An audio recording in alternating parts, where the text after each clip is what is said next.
दोस्तों, जैसा कि हम सभी जानते हैं कि साल 2025 में महाकुंभ का बहुत ही बड़ी और बृहद पैमाने पर आयोजन होने जा रहा है। प्रयागराज में एक नया 76वां जिले के रूप में एक शहर ही बसा दिया गया है। तो ऐसे में बहुत से ऐसे जय महात्मा हैं और बहुत से ऐसे साधु संत हैं जिन्होंने अपने विचार महाकुंभ के विषय में रखे हैं। उनमें से एक हैं हमारे धीरेन्द्र शास्त्री महाराज, जिसे आज के समय में कौन नहीं जानता। उन्होंने भी अपने महाकुंभ के विषय में जो विचार रखे हैं, उन्हें आइए जानते हैं इस वीडियो में। और यदि आज का ये वीडियो आपको पसंद आए तो प्लीज चैनल को सब्सक्राइब और वीडियो को लाइक करना ना भूलिएगा। तो चलिए देखते हैं पंडित धीरेन्द्र शास्त्री जी ने क्या कहा है महाकुंभ के विषय में। इसलिए 12 वर्ष में एक बार कुंभ आता है, जिसे पूर्ण कुंभ कहते हैं। क्या कहते हैं? पूर्ण कुंभ। लेकिन एक है महाकुंभ। महाकुंभ का मतलब है 144 साल बाद कुंभ। 12 साल में एक बार कुंभ आता, और 12 कुंभ जब पूर्ण हो जाते हैं तो एक महाकुंभ बन जाता है। 12 साल में एक पूर्ण कुंभ आता, अब ऐसे 12 पूर्ण कुंभ हो जाने पर एक महाकुंभ आता है। वही महाकुंभ प्रयागराज में 2025 में आने वाला है। जनवरी में 14 तारीख से फरवरी तक चलेगा। एक प्रश्न, कुंभ में कौन कौन जाते हैं? सब जाते हैं, हम भी जाते, तुम भी जाते। अमलात्मा, बिमलात्मा, महात्मा, ऋषि, मुनि, तपस्वी, जोगी, तपी, ध्यानी, ज्ञानी, सिद्ध, संत, गृहस्थ, फक्कड़, अघोरी, अवधूत, सब जाते हैं। तो क्या कुंभ जाने का कोई महत्व है? हाँ, जिस दिन स्नान का पर्व होता है उस दिन सब देवता वहां स्नान करने की इसलिए आते हैं क्योंकि जो भी स्नान करते समय मनोरथ किया जाता है वो पूर्ण हो जाता है और अमृत तत्व की उपलब्धि होती है। इसलिए कुंभ के स्नान की महिमा। एक प्रश्न और, किसी ने पूछा कि कुंभ में अखाड़ों की चर्चा आती है, ये अखाड़े कितने हैं? भैया, अखाड़े हैं 13। 13 अखाड़ों के साधु जाते हैं। शैवों के 7 अखाड़े हैं। शैव परंपरा के 7 अखाड़े हैं। एक अखाड़ा उसमें जूना अखाड़ा है, दूसरा आवाहन अखाड़ा है, तीसरा अग्नि अखाड़ा है, चौथा निरंजनी अखाड़ा है, 5वां आनंद अखाड़ा है, 6वां निर्वाणी अखाड़ा है और 7वां अटल अखाड़ा है। ये 7 अखाड़े हैं शैवों के, पर 3 अखाड़े हैं वैष्णवों के। वैष्णव के 3 अखाड़े कौन कौन से हैं? निर्मोही अखाड़ा, हमारे जो दादा गुरुजी हैं, आप निर्मोही अखाड़े के ही साधु। तो वैष्णव के 3 अखाड़े होते हैं, निर्मोही अखाड़ा, दिगंबर अखाड़ा और निर्वाणी अखाड़ा। 7 3 10 और 3 अखाड़े होते हैं उदासीन के, बड़ा उदासीन, नया उदासीन और निर्मल अखाड़ा। ये 3 अखाड़े उदासीन अखाड़ों बस यहीं ऐसे 13 अखाड़े के महात्मा चैनल को सब्सक्राइब और वीडियो को लाइक करना ना भूलिएगा।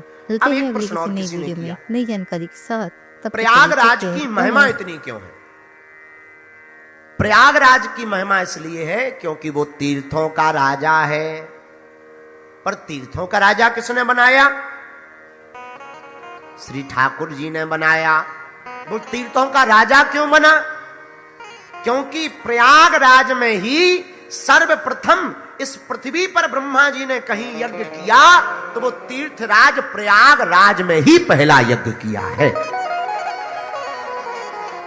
तीर्थों का राजा प्रयागराज को ही क्यों बनाया गया?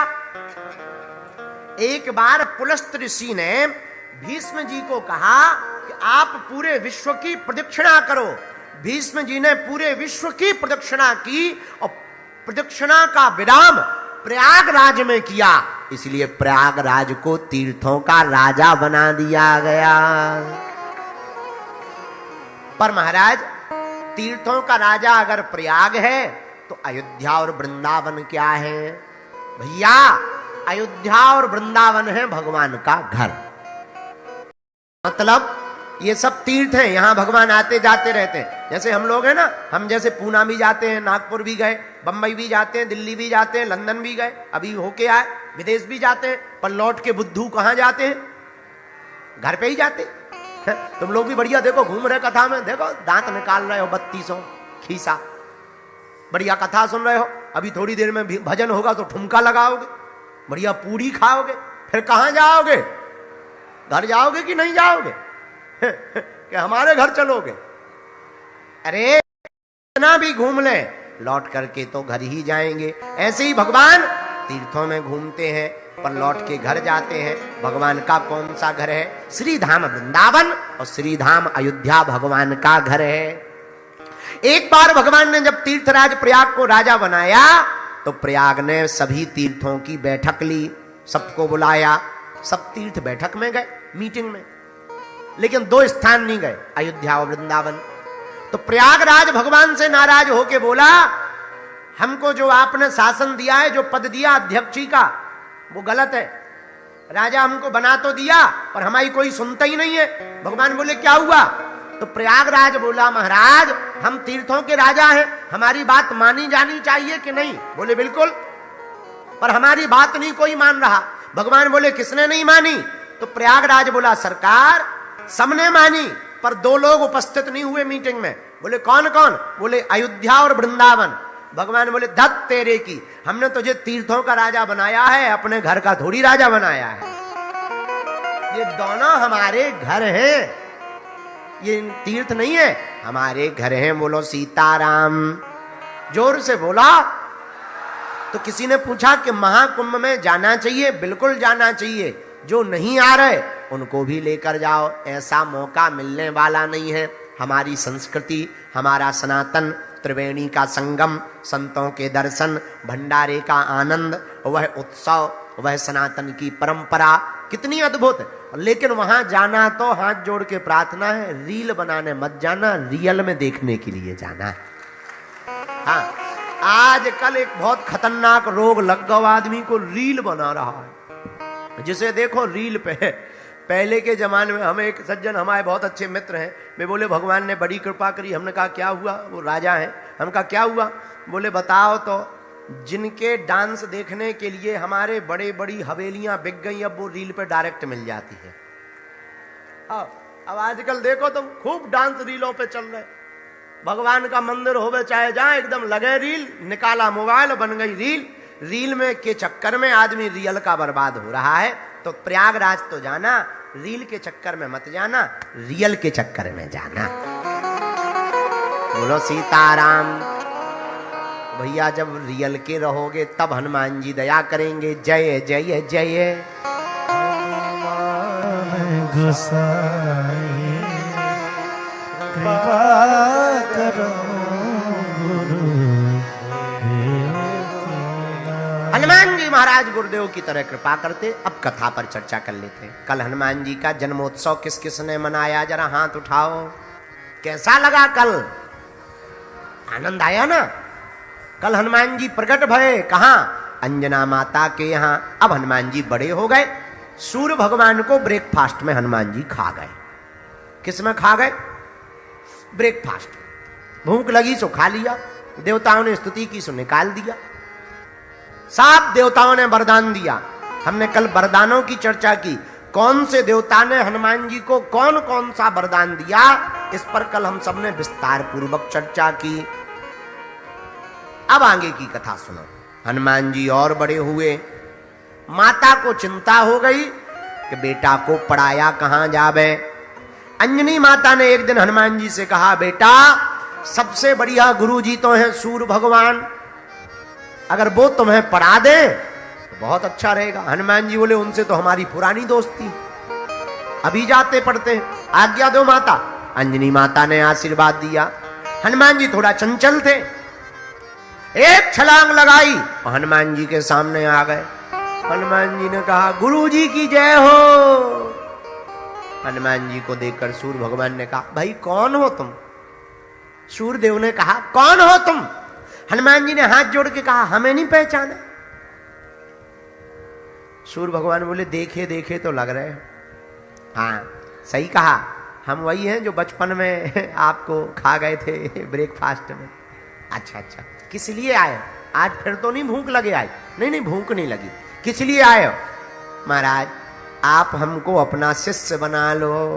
सूर्य भगवान ने मन में सोचा ऐसा खतरनाक शिष्य नहीं बनाना चाहिए, कहीं हम शिष्य बनावे, इसको पढ़ाई करवावे, कल के दिन पढ़ते ही पढ़ते भूख लग जाए, कब खा जावे कोई ठिकाना थोड़ी है, खतरा मोल नहीं लेना चाहिए। तो सूर्य भगवान टालने लगे, भैया हम किसी को पढ़ा नहीं सकते। हनुमान जी बोले क्यों नहीं पढ़ा सकते हो? सूर्य भगवान बोले देखो हम एक जगह थोड़ी टिकते, चलते रहते, चलने वाला आदमी पढ़ा थोड़ी पाएगा, रुकना पड़ता है। हनुमान जी बोले चिंता ना करो, गुरुजी चलते रहेंगे तो चेला भी चलता रहेगा।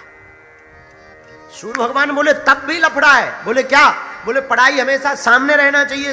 अब चलोगे तो या तो बगल में चलोगे या पीछे, आगे चलोगे तो पीठ कर लोगे। हनुमान जी बोले बिल्कुल चिंता ना करो, आगे चलेंगे, पीठ नहीं करेंगे, उल्टे चलेंगे, मुंह तुम्हारी तरफ कर लेंगे और चलेंगे। सूर्य भगवान बोले क्या गजब के आदमी हो, पहले ही दिन तुम उल्टे चलोगे, गुरु के सामने ही उल्टे चलोगे, तो क्या गजब का उत्तर हनुमान जी ने दिया। बोले गुरुदेव, जो गुरु को देख करके अपनी चाल चलना ना बदल दे, उसको देखने का मतलब क्या है?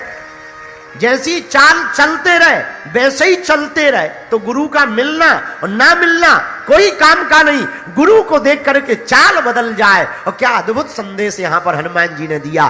गुरु को देख करके संसार की तरफ पीठ कर ले और परमात्मा की तरफ अगर मुख कर लिया जाए तो क्या कहना है। अच्छा एक बात और, तो क्या हनुमान जी यहां उल्टे चलने की बात कह रहे हैं? तुम भी उल्टे चलोगे क्या? नहीं नहीं नहीं, ये हनुमान जी शिक्षा दे रहे हैं। छोटे में तुमने देखा होगा, छोटी छोटे बच्चों को जब माताएं चलना सिखाती हैं तो क्या करती हैं? स्वयं तो उल्टा चलती हैं, आजा बेटा आजा आजा आजा आजा आजा, स्वयं उल्टा चलती हैं, पर बच्चे को सीधा चलना सिखा देती हैं। यही हनुमान जी शिक्षा देना चाहते हैं कि हम भले ही उल्टे चलें पर हमारे चेला सीधा चलना सीख जावे। बोलो सीताराम, जोर से बोलो और जोर से बोलो। सूर्य भगवान ने हनुमान जी को विद्याएं दी, साधना सिखाई। हनुमान जी को विद्या अध्ययन सूर्य भगवान ने करवाया। हनुमान जी के गुरु कौन है? बोलो बोलो बोलो, सूर्य भगवान। कौन है? अरे जोर से तो बोलो। जो भी बालक बालिका पढ़ने वाले प्रतिदिन सूर्य भगवान का ध्यान करके अर्घ देते हैं, वह हनुमान जी की तरह मेधावी बनते हैं। हनुमान जी ने सूर्य भगवान से विद्या अध्ययन की, ज्ञान मिला। हनुमान जी ज्ञानी नहीं बने, ज्ञानी नामाग्रगण्यम सकल गुण निधानम वानराणामुधीसम रघुपति प्रिय भक्तम। हनुमान जी ज्ञानी नामाग्रगण्य, ज्ञानियों में श्रेष्ठ। कुछ लोग ज्ञानी तो होते हैं पर बुद्धिमान नहीं होते। ऐसे समझो, तुम ज्ञानी तो हो पर दिमाग खाली हो। मतलब बस तो बहुत सुंदर हो पर इंजन खराब हो। तो क्या बस किसी काम की है? बोलो बोलो। कोई लड़का या लड़की या व्यक्ति सुंदर हो पर चरित्र ढीला हो तो क्या किसी काम का है? हनुमान जी महाराज ज्ञानी भी हैं पर विनम्र भी, ज्ञानी भी है पर बुद्धिमान भी। अच्छा, कोई आदमी ज्ञानी हो बुद्धिमान ना हो तो बड़ा खतरा है, क्योंकि कब बोलना चाहिए, कितना बोलना चाहिए, यह भी बड़ा महत्वपूर्ण है। एक विदेश की बहुत प्राचीन घटना के बारे में जिक्र आता है कई बार कि एक कोई इंजन खराब हो गया मशीन का, तो इंजीनियर मिला नहीं, इंजीनियर नहीं मिला, तो एक आदमी बोला कि हम ठीक कर देते हैं। बोले भाई ठीक कर दो। स्टार्ट मशीन हो नहीं रही थी, उसने एक हथौड़ा लिया और दिया फटा, मशीन चालू हो गई। तो मालिक ने कहा कि बोलो कितने रुपया दे? बोले $1000। तो मालिक बोला बड़े मूर्ख हो, एक हथौड़ा मारने के $1000। बोले नहीं नहीं नहीं, हथौड़ा मारने का तो एक ही डॉलर है, 999 तो इस बात के हैं कि हथौड़ा कहां मारना है। आज का ये वीडियो बस यहीं तक। यदि आज का आपको ये वीडियो पसंद आया तो प्लीज चैनल को सब्सक्राइब और वीडियो को लाइक करना ना भूलिएगा। मिलते हैं अगली किसी नई वीडियो में नई जानकारी के साथ। तब तक के लिए टेक केयर, बाय बाय।